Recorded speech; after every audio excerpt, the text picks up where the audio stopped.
ओं नमो भगवते वासुदेवाय नमो नमस्कार बंधुगण आपण मानकु आम यूट्यूब चैनल को स्वागत। आजिर ए भिडियो आमे आपण मानकु कहबाकू जाउछु 11 और 12 तारिख दिनटी आपणकर किपरि साब्यस्त हेबो केउ प्रकारर आजिर दिन को आपण माने प्लानिंग करिवे।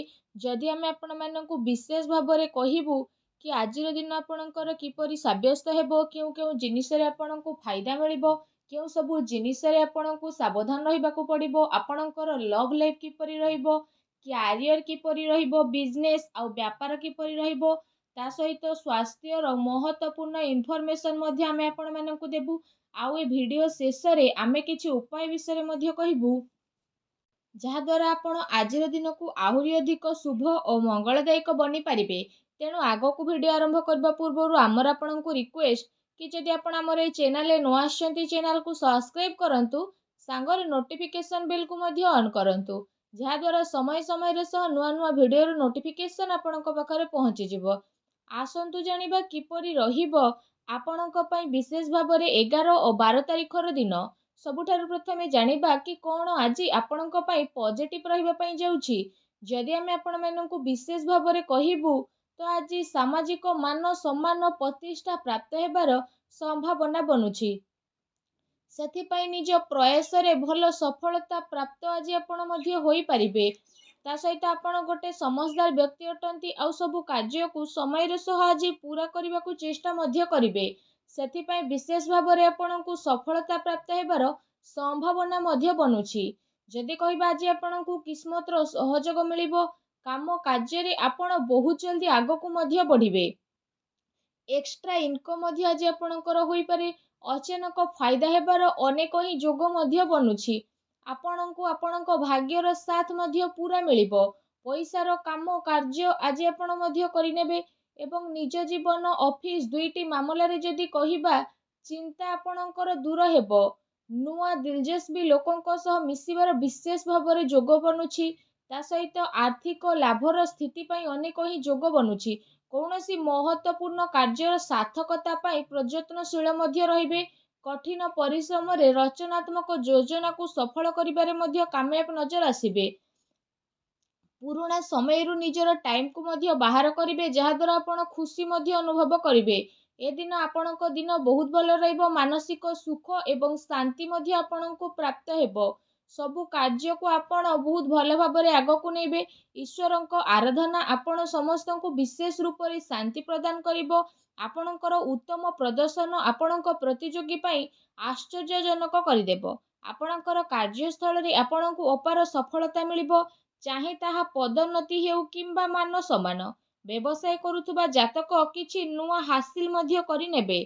ता सहित जदि कहिबा ए दिन रे आपण आपणकर सर्वश्रेष्ठ देबा पई चेष्टा करिवे आउ जहार परिणाम आपणको सकारात्मक रूप रे मिलिबो।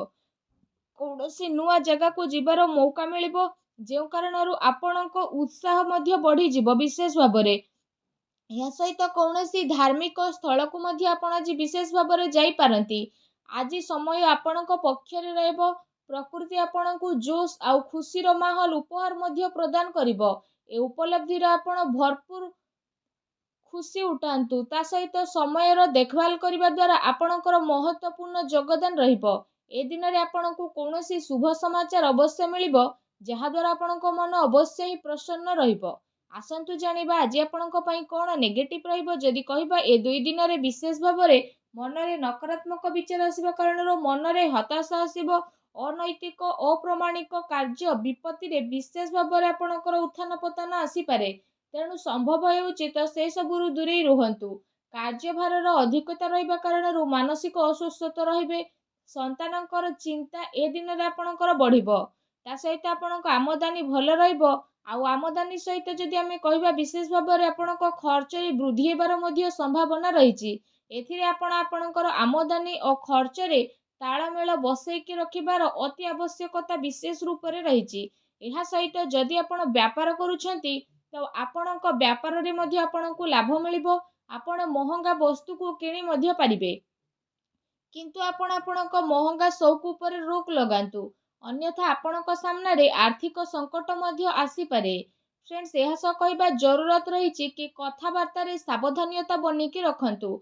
ଆପଣଙ୍କର କ୍ରୋଧରେ କରାଯାଇଥିବା କଥା କାହା ଦ୍ୱାରା ମତଭେଦ ଉତ୍ପନ୍ନ କରିପାରେ। ଆଉ ଅନ୍ୟ ଦ୍ୱାରା ରଖାଯାଇଥିବା ଉପେକ୍ଷା ମଧ୍ୟ ଆପଣଙ୍କ ସ୍ୱୟଂ ପାଇଁ ପ୍ରୋବ୍ଲେମ୍ କିଛି ଆଣିପାରେ। ଆସନ୍ତୁ ଜାଣିବା ଏ 2 ଦିନରେ ଆପଣଙ୍କର ଲଭ୍ ଲାଇଫ୍ କିପରି ରହିବ। ଯଦି କହିବା ଆପଣଙ୍କୁ ବହୁତ ହି ଧୈର୍ଯ୍ୟର ସହ କାମ କରିବାକୁ ପଡ଼ିବ। ପ୍ରତ୍ୟେକଟି ପାଦ ବହୁତ ହି ଭାବି ଚିନ୍ତିକି ଆଗକୁ ବଢ଼ନ୍ତୁ। ତେବେ ଯାଇ ଆପଣଙ୍କର ସୁଖ ଓ ଦାମ୍ପତ୍ୟ ଜୀବନର ଆନନ୍ଦ ନେବାରେ ସଫଳ ନଜର ଆସିବେ। ଏହା ସହିତ ଜୀବନ ସାଥୀଙ୍କ ଦ୍ୱାରା ଲାଭ ମିଳିବ। ଲଭ୍ ଲାଇଫ୍ ମାମଲାରେ ମଧ୍ୟ ସକାରାତ୍ମକତା ଆପଣଙ୍କୁ ବିଶେଷ ଭାବରେ ମିଳିବ। ମାନସିକ ଚିନ୍ତା ପରେ ମଧ୍ୟ ଖୁସି ରହିବା ପାଇଁ ଆପଣ ଚେଷ୍ଟା କରିବେ। ତା ସହିତ ଯଦି କହିବା ଜୀବନ ସାଥୀଙ୍କ ସହ ମଧୁରତା ଆସିବ, ଯାହାଦ୍ୱାରା ଖୁସି ଭରା ମାହୋଲ ଆପଣଙ୍କର ବନିବ। ଲଭ୍ ମ୍ୟାରେଜରେ ଇଚ୍ଛୁକ ଲୋକଙ୍କ ପାଇଁ ସମୟ ବହୁତ ହି ଭଲ ରହିବ।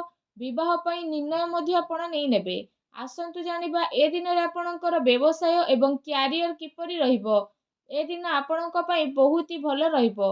କାରବାର ଆପଣଙ୍କର ଭଲରେ ଚାଲିବ ଆଉ ଧନ ଲାଭର ସ୍ଥିତି ମଧ୍ୟ ରହିବ। କିନ୍ତୁ କାର୍ଯ୍ୟଭାରର ଯେହେତୁ ଅଧିକତା ରହିବ, ତ ଦିନ ଆପଣଙ୍କର ଦୌଡ଼ା ଦୌଡ଼ିରେ କଟିବ। ଯଦି ଆପଣ ଚାକିରି କରିଛନ୍ତି ଆଉ କୌଣସି ପ୍ରକାରର ନିବେଶର ଯୋଜନା ବନାଉଛନ୍ତି, ତ ସେସବୁରେ ଆପଣଙ୍କୁ ସଫଳତା ମଧ୍ୟ ମିଳିଯିବ। ଆଉ ସମୟ ଅନୁସାରେ ଆପଣଙ୍କୁ ସେଥିରେ ଆଗକୁ ମଧ୍ୟ ବଢ଼ିବାକୁ ପଡ଼ିବ, ଯାହା ଆପଣଙ୍କ ପାଇଁ ଅବଶ୍ୟ ହିଁ ଲାଭଦାୟକ ସିଦ୍ଧ ହେବ। ଏହା ସହିତ ଯଦି କହିବା କେତେ ସାରା ଲୋକଙ୍କ ସହ ଆପଣଙ୍କର ସମ୍ପର୍କ ବନିବ, ମନୋରଞ୍ଜନର କେତେ ସାରା ଅବସର ଆପଣଙ୍କୁ ମିଳିବ, ଯାହାଦ୍ୱାରା ଆପଣଙ୍କ ଜୀବନରେ ଖୁସି ହିଁ ଖୁସି ଆସିବ। ପରିବାର ସହ ନିଜର ଭଲ ଟାଇମ୍କୁ ଆପଣ ସ୍ପେଣ୍ଡ କରିବେ ଆଉ ପରିବାରର ଭରପୁର ସହଯୋଗ ମଧ୍ୟ ଆପଣଙ୍କୁ ମିଳିବ। ବିଜ୍ଞାନ ଏବଂ ଟେକ୍ନୋଲୋଜି ସହିତ ଜଡ଼ିତ ଜାତକଙ୍କୁ ସଫଳତା ମଧ୍ୟ ମିଳିବ। ସଫଳତା ପାଇଁ ଆପଣ ପରିଶ୍ରମ ବହୁତ ଅଧିକ ମଧ୍ୟ ଏ ସମୟରେ କରିବେ। ଷ୍ଟୁଡେଣ୍ଟସ୍ଙ୍କ ପାଇଁ ମଧ୍ୟ ସମୟ ବହୁତ ହି ଭଲ ରହିବ। ଆସନ୍ତୁ ଜାଣିବା ଏ 2 ଦିନରେ ଆପଣଙ୍କର ସ୍ୱାସ୍ଥ୍ୟ କିପରି ରହିବ। ଯଦି କହିବା ଏ ଦିନରେ କୌଣସି ଭାଇରାଲ ସମସ୍ୟା ଉତ୍ପନ୍ନ ହେବାର ବିଶେଷ ରୂପରେ ସମ୍ଭାବନା ରହିଛି। ସେଥିପାଇଁ ନିଜର ସ୍ୱାସ୍ଥ୍ୟ ପ୍ରତି ଏ ଦିନରେ ଆପଣଙ୍କୁ ବିଶେଷ ରୂପରେ ଖ୍ୟାଲ ରଖିବାର ଆବଶ୍ୟକତା ରହିଛି। ଏ ଦିନରେ ଆପଣ ଆପଣଙ୍କ ଖାଦ୍ୟପେୟ ଉପରେ ଧ୍ୟାନ ରଖନ୍ତୁ। ନିଜର ଦିନଚର୍ଯ୍ୟାକୁ ସୁଚାରୁ ରୂପରେ ଠିକ୍ ବନେଇକି ରଖନ୍ତୁ। ଏହା ସହ ନିଜ ସ୍ୱାସ୍ଥ୍ୟକୁ ଆହୁରି ଅଧିକ ଭଲ ରଖିବା ପାଇଁ ଆପଣ ପ୍ରତ୍ୟେକ ଦିନ ଯୋଗ କରନ୍ତୁ, ବ୍ୟାୟାମ କରନ୍ତୁ ଏବଂ ସୁସ୍ଥ ରୁହନ୍ତୁ। ଆସନ୍ତୁ ଜାଣିବା ବିଶେଷ ରୂପରେ ଏ 2 ଦିନରେ କ'ଣ ଆପଣଙ୍କ ପାଇଁ ରହିଛି। ଯେ ଉପାୟ ବିଷୟରେ ଆମେ ଆପଣଙ୍କୁ କହୁଛୁ, ଏ ଉପାୟ ଆପଣ ରାତି ଟାଇମରେ ହିଁ କରନ୍ତୁ। ଏ ଉପାୟ ଆପଣ ରାତି ଶୋଇବା ଟାଇମରେ କରନ୍ତୁ। ଆପଣଙ୍କୁ କ'ଣ କରିବାର ଅଛି କି ଯେତେବେଳେ ଆପଣ ସ୍ନାନ ଆଦି ବିଶେଷ ରୂପରେ କରିସାରିବେ ଆଉ ଶୋଇବା ଟାଇମରେ 1 ଗ୍ଲାସରେ ଦୁଗ୍ଧକୁ ଭର୍ତ୍ତି କରି ନିଜ ମୁଣ୍ଡ ପାଖରେ ରଖିକି ଶୁଅନ୍ତୁ। ଏହାପରେ ଆପଣ ସକାଳେ ଉଠନ୍ତୁ। ସ୍ନାନ ଆଦି ବିଶେଷ ରୂପରେ କରିସାରିବା ପରେ ସେ ଦୁଗ୍ଧକୁ କୌଣସି ଅଶ୍ୱତ୍ଥ ବୃକ୍ଷ ମୂଳରେ ଢାଳି ଦିଅନ୍ତୁ। ଏପରି କରିବା ଦ୍ୱାରା ଆପଣଙ୍କୁ ଶୀଘ୍ର ହିଁ ଶୁଭ ଫଳର ପ୍ରାପ୍ତି ହେବ ଏବଂ ଭଗବାନ ସୂର୍ଯ୍ୟଦେବଙ୍କର ଆଶୀର୍ବାଦ ମଧ୍ୟ ଆପଣଙ୍କ ଉପରେ ବନି ରହିବ। ଏ ଉପାୟକୁ ଆପଣ ଅବଶ୍ୟ କରନ୍ତୁ। ଆପଣଙ୍କୁ ଅବଶ୍ୟ ହିଁ ବିଶେଷ ରୂପରେ ଲାଭ ମିଳିବ। ଭଗବାନ ସୂର୍ଯ୍ୟଦେବଙ୍କ ଆଶୀର୍ବାଦ ଆପଣଙ୍କୁ ପ୍ରାପ୍ତ ହେଉ। ସଚ୍ଚା ଦିଲରେ କମେଣ୍ଟ ବକ୍ସରେ ଜୟ ସୂର୍ଯ୍ୟଦେବ ଅବଶ୍ୟ ଲେଖନ୍ତୁ ଓ ଭିଡ଼ିଓକୁ ଲାଇକ୍ କରିବା ପାଇଁ ଆଦୌ ବି ଭୁଲନ୍ତୁ ନାହିଁ। ଧନ୍ୟବାଦ।